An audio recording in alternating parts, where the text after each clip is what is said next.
बिस्मिल्लाहिर्रहमानिर्रहीम। क्या हाल है दोस्तों? उम्मीद करता हूँ खैर खैरियत से होंगे। दोस्तों आज एक दफ़ा फिर एक नई अपडेट लेके आप सब दोस्तों के सामने हाजिर हूँ। रोमानिया के शेंजन के रिलेटेड दोस्तों अपडेट है आज की वीडियो में, क्योंकि रिसेंटली मैंने इसके ऊपर काफ़ी ज़्यादा वीडियोस बनाई हैं। डे बाय डे अपडेट आती हैं, फिर डे बाय डे ही मैं आप लोगों तक चीज़ें शेयर कर देता हूँ। वैसे रोमानिया एम्बेसी की अपॉइंटमेंट के रिलेटेड भी कुछ इन्फॉर्मेशन है, वो भी आप लोगों के साथ इंशाल्लाह नेक्स्ट वीडियो में शेयर करूँगा। या उसके अलावा रोमानिया के रिलेटेड कोई क्वेश्चन एंड आंसर आप लोगों के हो तो कमेंट्स में कर दीजिए, मैं उसके ऊपर वीडियो बना दूंगा। लेकिन आज का जो टॉपिक है रोमानिया के शेंजन के बारे में है। जैसा कि आप सब लोग जानते हैं कि अनाउंसमेंट हो चुकी है कि रोमानिया मार्च 2024 से एयर शेंजन शामिल हो जाएगा और समंदर के रास्ते भी।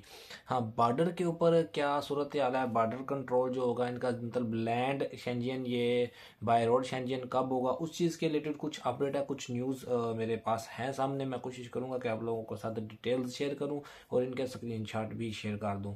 ठीक है, तो इसकी हेडिंग पढ़ते हैं। इससे पहले जिन दोस्तों ने चैनल को अभी तक सब्सक्राइब नहीं किया लाजमी सब्सक्राइब कर दें, घंटी के बटन को प्रेस करें ताकि ऐसी जो इन्फॉर्मेशन वाली वीडियोज़ हैं उनको नोटिफिकेशन आप सब भाइयों को बार वक्त मिलता रहे। तो सबसे पहले दोस्तों, यूरोपीय यूनियन कौंसिल ने रोमानिया और बल्गारिया के शेंजन में फ़ज़ाई और समंदरी सरहदों के साथ दाखिले का फैसला कर दिया है और ये बहुत ज़्यादा प्लेटफॉर्म पे इसकी अनाउंसमेंट हो चुकी है। जब मैंने वीडियोस के रिलेटेड अपलोड की थी तब एक दो बंदे ने, उनके वज़ीर-ए-आज़म ने अनाउंस किया था, लेकिन उसके बाद काफ़ी ज़्यादा प्लेटफॉर्म से इसकी अनाउंसमेंट हुई, वो भी साथ साथ आप लोगों के साथ दोस्तों शेयर करूँगा। और जो लैंड मतलब शेंजन है, बाय रोड शेंजन है, इस चीज़ के बारे में क्या अपडेट है, कब इस चीज़ का फैसला होगा और इसके ऊपर कब वोटिंग होगी, और इसकी कुछ शराइत जो उन्होंने शराइत में कुछ चीज़ों अपडेट हुई हैं वो भी आप लोगों के साथ शेयर करूँगा। जो एयर शेंजन दोस्तों ये होंगे ना, उसकी शराइत में कुछ चीज़ें अपडेट हुई हैं, वो भी आज की वीडियो में आप लोगों के साथ लाजमी शेयर करेंगे। वीडियो को दोस्तों कंप्लीट वॉच कीजिएगा ताकि सारी इन्फॉर्मेशन आप लोगों तक पहुँच जाए। तो यूरोपीय यूनियन कौंसिल ने रोमानिया और बल्गारिया के शेंजन में फ़ज़ाई और समंदरी सरहदों के साथ दाखिले का फैसला किया है। और दूसरा, ज़मीनी सरहद पर कंट्रोल का क्या होगा, कि जो बॉर्डर कंट्रोल है उसके ऊपर इनकी क्या अपडेट है, ये दोस्तों न्यूज़ की हेडिंग है। इसकी डिटेल्स पढ़ते हैं। यूरोपीय यूनियन कौंसिल ने रोमानिया और बल्गारिया के शेंजन में फ़ज़ाई और समंदरी सरहदों के साथ दाखिले का फैसला किया है। ठीक है, और इसके अलावा दोस्तों इसमें सारी डिटेल्स उन्होंने लिखी हुई है कि तमाम चीज़ें सरहद पर कंट्रोल को ख़त्म करने का फैसले की कोशिश भी करेंगे। Congratulation to Romania Bulgaria extension of Schengen, ये सारा। और ये प्रेसिडेंट ऑफ स्पेन जो उन्होंने दोस्तों, इसका भी मैं कोशिश करूंगा कि स्क्रीनशॉट शेयर कर दूं, कि जो स्पेन, क्योंकि यूरोपीय यूनियन की सदारत दोस्तों स्पेन के पास थी, अब नहीं है। दिसंबर में स्पेन के पास थी। ठीक है, 6 माह के लिए स्पेन के पास थी, अब दोस्तों ये बेल्जियम के पास आ गई है। ठीक है, 1 जनवरी से लेकर आप इसको जुलाई, मतलब जून, सारा 6 माह की होती है ना, तो 6 माह बेल्जियम की होगी। तब ये स्पेन के पास थी जब ये सारी अनाउंसमेंट हुई थी। तो अब जो टर्म्स एंड कंडीशंस हैं दोस्तों उसकी तरफ चलते हैं, कि जो नई अपडेट आई थी, कुछ टर्म्स एंड कंडीशंस मैंने बताई थी, अब जो नई चीज़ें ऐड हुई हैं वो आप लोगों को बताते हैं। दोस्तों कुछ तो ये था कि आपने जो बॉर्डर कंट्रोल है उसके ऊपर जो फोर्स है उसको उन्होंने कहा कि डबल कर दें। मतलब फर्स्ट ऑफ ऑल शराइत ये रोमानिया और बल्गारिया में यूरोपीय यूनियन की सरहदी तहफ़्फ़ुज़ के अदारे की तैनाती।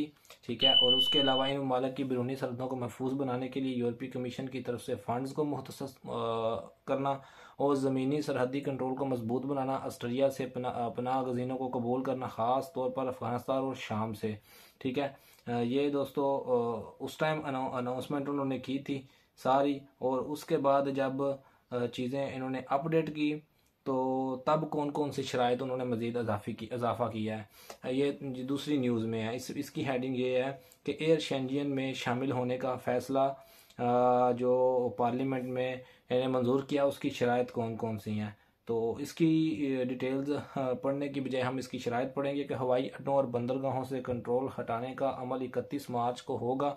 नंबर 2, ऑस्ट्रेलिया और रोमानिया और बल्गारिया ने 5 वादों के साथ एक एलानिया पर दस्तखत किए। तुर्की और सर्बिया के साथ सरहदों पर कंट्रोल में इजाफा, यहाँ इनको कोई मसला नहीं होना चाहिए। ठीक है, रोमानिया हंगरी और बल्गारिया रोमानिया के दरमियान ज़मीनी सरहदों पर मल्टी फिल्टर कंट्रोल। ठीक है, मतलब रोमानिया और जो हंगरी की दोस्तों सरहद है और फिर बल्गारिया और रोमानिया की सरहद है, इसका जो दरमियानी कंट्रोल है, लैंड कंट्रोल, इसके ऊपर वो मल्टी फिल्टर का मतलब डिफरेंट किस्म की चेकिंग करना शुरू कर देंगे।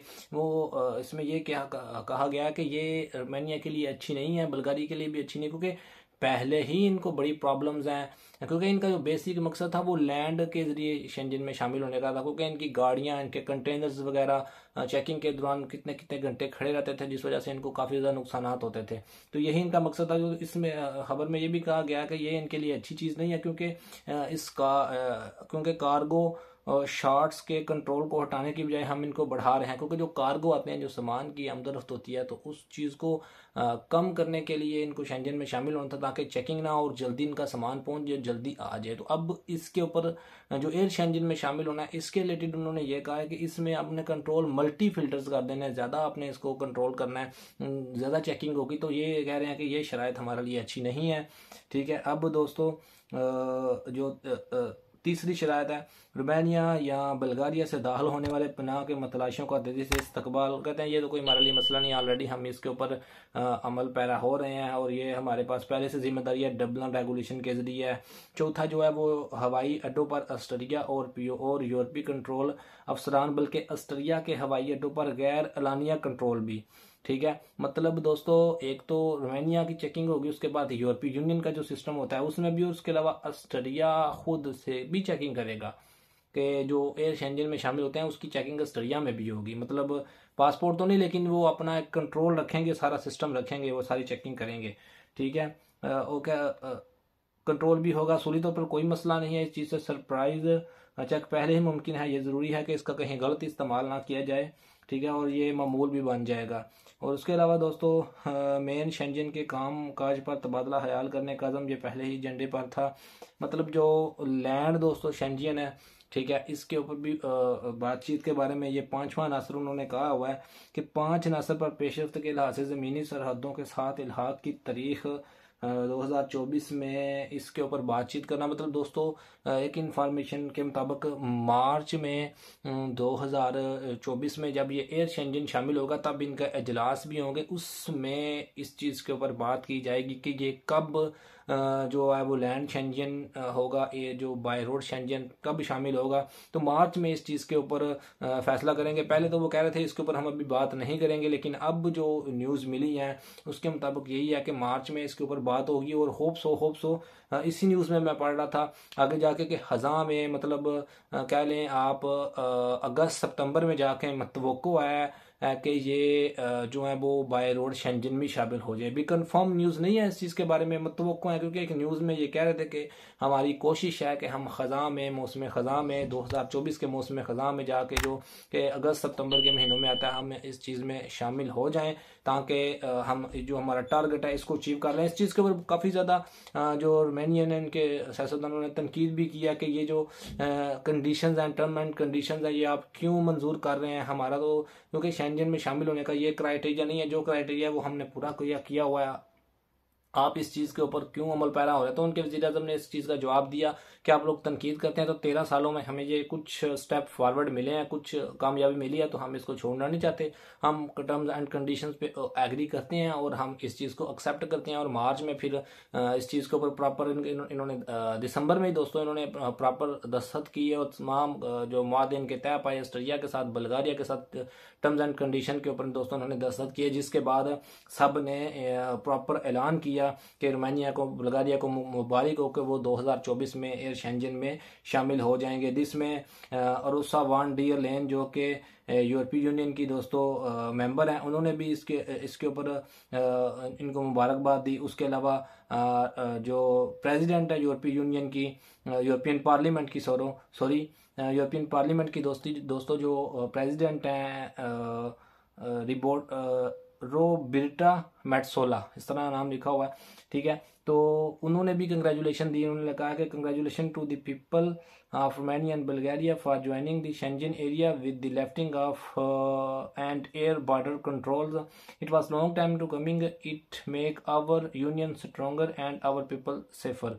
ठीक है, तो यूरोप आगे नीचे उन्होंने यूरोप ये उन्होंने तमाम मतलब इनको फिर हर जगह से जब इनकी सब चीज़ें कंफर्म हो गई तो इनको फिर हर जगह से मुबारकबाद इन्होंने देना शुरू कर दी। तो मार्च में तो ये एयर शेंजन हब 100% दोस्तों कंफर्म हो चुका है।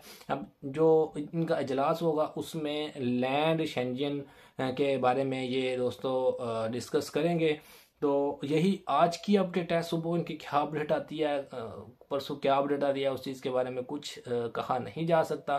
तो जो स्टिल सूरत हाल है वो आप लोगों के साथ दोस्तों शेयर कर दिया। होप सो जैसे ही न्यू इन्फॉर्मेशन आए मैं आप लोगों के साथ शेयर कर दूंगा। मिलते हैं नेक्स्ट किसी इंपॉर्टेंट वीडियो में, तब तक के लिए अल्लाह हाफिज़, अपना ख्याल रखिएगा।